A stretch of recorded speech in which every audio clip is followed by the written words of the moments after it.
नमस्कार, sunrise breaking news के इस बुलेटिन में आपका स्वागत है। मैं हूं आपके साथ किंग करुणेश। आइए देखते हैं सुबह की ताजा खबरें। हेमंत सोरेन कैबिनेट में फेरबदल की चर्चा तेज हो गई है। कांग्रेस कोटे के 2 मंत्री को बदलने को लेकर कई तरह के तर्क दिए जा रहे हैं। राज्य के स्वास्थ्य मंत्री बन्ना गुप्ता और कृषि मंत्री बादल पत्रलेखा का नाम इसमें शामिल है। हालांकि ये चर्चा सत्ता पक्ष के साथ साथ विपक्षी खेमे में भी हो रही है। कामकाज और परफॉर्मेंस के आधार पर बदलाव का दावा राज्य की मुख्य विपक्षी दल बीजेपी कर रही है। बीजेपी ने तो अब इस आंकड़े को 2 से बढ़ाकर 3 कर दिया है। कांग्रेस के जो चिंतन शिविर हुई उसमें 2 मंत्रियों को, बल्कि अब तो ये चर्चा है 3 मंत्रियों को हटाने की बात हो रही है। और देखिएगा आप, हम लोग पहले भी बोले थे कि कांग्रेस का वोट बैंक जेएमएम कब्जा करना चाहती है, और बाद में बन्ना गुप्ता जी ने भी इस बात को बोला कि नहीं बोला? हमारे बोलने के 6 महीना बाद उन्होंने बोला। उनको कांग्रेस में क्या जगह मिल रहा है, नहीं मिल रहा है, अपना विभाग का परफॉर्मेंस पहले सुधारे ना। स्वास्थ्य विभाग की सबसे बदतर हालत है इस राज्य में। जब विभाग सुधार नहीं पाए तो जो है कांग्रेस जो उनका मूल्यांकन कर रही है। कोई भी पार्टी किसी को मंत्री बनाता है वो मूल्यांकन करती है, वो जो कामों का मूल्यांकन होता है। मूल्यांकन में पीछे हो रहे हैं तो बीजेपी पर ठेका क्यों फोड़ रहे हैं? 5 राज्यों में चुनावी परिणाम के बाद अब झारखंड में भी काम करने वाले नेताओं को मौका देने की मांग उठने लगी है। इरफान अंसारी जैसे विधायक इस मामले को वैसे तो आला कमान पर छोड़ रहे हैं, पर मंत्रियों के काम की समीक्षा के बाद जरूरी बदलाव से उनका भी इनकार नहीं है। बीजेपी वाले क्या कहते हैं नहीं कहते हैं मुझे जानकारी नहीं है। मंत्री को बदलना नहीं बदलना ये हमारे आला कमान का काम है, ये उनके हाथों में है। काम की समीक्षा तो चल रही है। बिल्कुल काम की समीक्षा होनी चाहिए। और मैं ये कहूँगा कि आपने देखा होगा कि जो परिणाम आए हैं वो चौंकाने वाले हैं।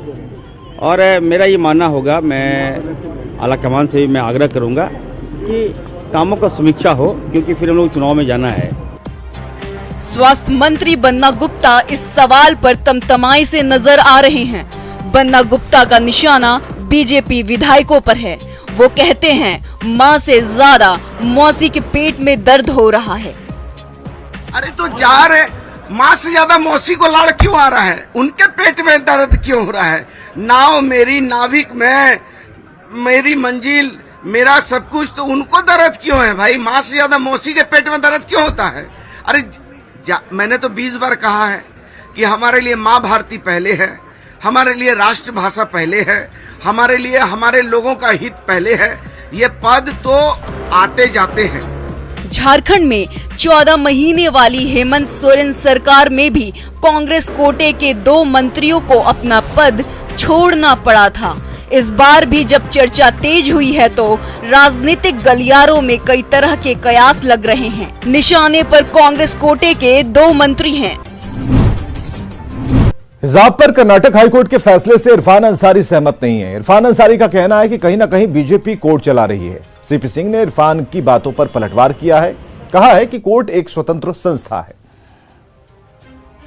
कोर्ट के वर्डिक्ट पे तो मैं कुछ नहीं बोलूँगा, लेकिन इतना जरूर कहूँगा कि भाजपा जो है अब कोर्ट को भी चला रही है। ये अच्छी परंपरा नहीं है। कोर्ट होता है। आप हिजाब आपको पहनना है, जाइए ना मदरसा में पहन के जाइए, कौन रोकता है भाई? आप घर में पहनिए, कौन रोकता है आपको? लेकिन जो संस्थान है वहाँ का नियम पालन करना होगा, चाहे छोटा हो या बड़ा हो। संस्थान का नियम पालन कीजिए। आपको पढ़ाई आगे करना है, जारी रखना है, तो वहाँ का नियम पालन करना होगा। और देखिए किस तरह से रौनक अब बाजार में होली की देखने को मिल रही है।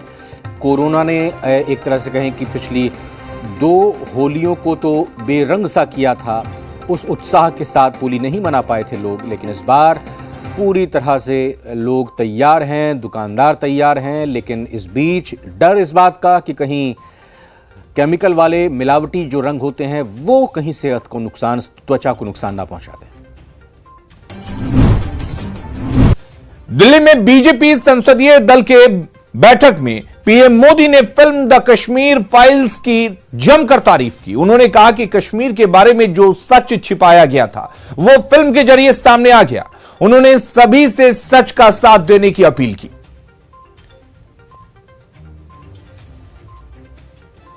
इन दिनों आपने देखा होगा कश्मीर फाइल फिल्म की चर्चा चल रही है,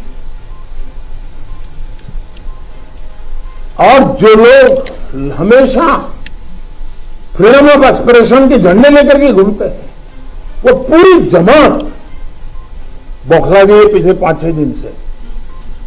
और ये फिल्म का तथ्यों के आधार पर, आर्ट के आधार पर उसकी विवेचना करने के बजाय उसको डिस्क्रेडिट करने के लिए एक बड़ा मुहिम चला है। आपने देखा होगा एक पूरी इकोसिस्टम कोई सत्य उजागर करने का साहस करे,